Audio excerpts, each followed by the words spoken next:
Selamat datang di channel Setiap Ilmu. Tentunya bersama saya sang pemandu video, Mahrus. Mari kita terus belajar sampai kita tua, dan jangan berhenti belajar selama kita masih hidup. Bener gak?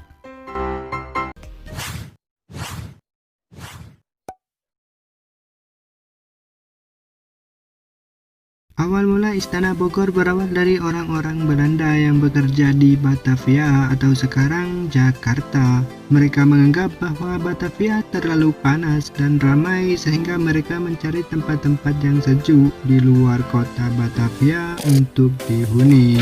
Pada 28 Agustus 1975, Gubernur Jenderal Belanda G.W. Baron van Imhoff juga melakukan pencarian itu dan menemukan tempat yang baik dan strategis yang bernama Kampung Baru pada 10 Agustus 1744. Pada 1745, sang gubernur memerintahkan untuk melakukan sebuah pembangunan sebagai sebuah pesanggrahan Buitenzorg, yang artinya bebas masalah atau kesulitan. Bahkan sang gubernur sendiri yang membuat sketsa bangunannya dengan mencontoh Wilhelm Peilis. Gubernur Jenderal Belanda yang satu ini tercatat orang yang amat rajin membangun gedung tersebut. Walaupun hingga masa dinasnya berakhir, bangunannya masih jauh dari kata selesai. Lalu bangunan tersebut rusak berat pada 1750 sampai 1754 karena pemberontakan Perang Banten di bawah pimpinan Kiai Tapa dan Ratu Bagus Buang. Mereka menyerang Kampung Baru dan membakarnya, namun pemberontakan itu berakhir dan mereka harus tersingkir.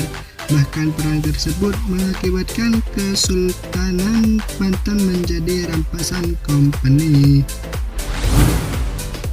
Bangunan Van Imhoff yang sudah hancur diperbaiki oleh penggantinya dengan tetap mempertahankan arsitekturnya. Namun pergantian para gubernur pada waktu itu mengakibatkan berbagai perombakan, salah satunya pada masa Gubernur Jenderal William Dandos pada 1808 sampai 1811. Gedung itu diperluas dengan memberikan lebar di sebelah kiri dan kanan, dan gedung induk dijadikan 2 tingkat. Pada masa Gubernur Jenderal Baron van der Capellen pada 1817 hingga 1826 melakukan perubahan besar.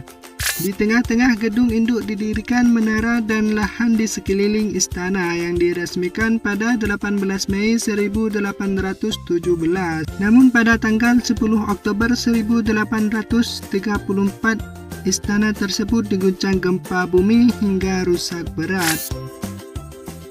Pada pemerintahan Gubernur Jenderal Albertus Jacob G. Mayer van Tuyst pada 1851 hingga 1856, bangunan lama yang terkena gempa dirobohkan dan dibangun kembali menjadi 1 tingkat dengan arsitektur Eropa abad 9.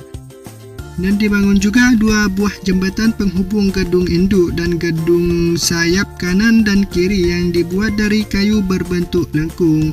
Akhirnya bangunan tersebut selesai pada masa kekuasaan Gubernur Jenderal Carlos Ferdinand Pahud de Montager pada 1856 hingga 1861. 9 tahun kemudian, Istana Buitenzorg ditetapkan sebagai kediaman para Gubernur Jenderal Belanda. Sebanyak 44 Gubernur Jenderal Belanda yang pernah menjadi penghuni Istana Kepresidenan Bogor ini, dan Jenderal Tjarda van Strakenburg Stachauer sebagai penghuni terakhir terpaksa harus menyerahkan kepada Jenderal Imamura, pemerintah pendudukan Jepang. Pada akhir Perang Dunia Kedua, Indonesia menyatakan kemerdekaannya dan Jepang bertekuk lutut kepada sekutu. Sekitar 200 pemuda Indonesia yang tergabung dalam Barisan Keamanan Rakyat atau disingkat BKR menduduki istana seraya mengibarkan sangsaka merah putih. Namun tentara Gurkha datang menyerbu. Para pemuda terpaksa keluar dari istana. Buitenzorg atau sekarang adalah Istana Kepresidenan Bogor diserahkan kembali kepada pemerintah Republik Indonesia pada akhir 1949. Setelah kemerdekaan, Istana Bogor kembali digunakan pemerintahan Indonesia pada 1950 dan sedikit demi sedikit bangunan tersebut mengalami perubahan. Terima kasih atas waktunya. Saya pamit undur diri dan jangan lupa mampir di video selanjutnya.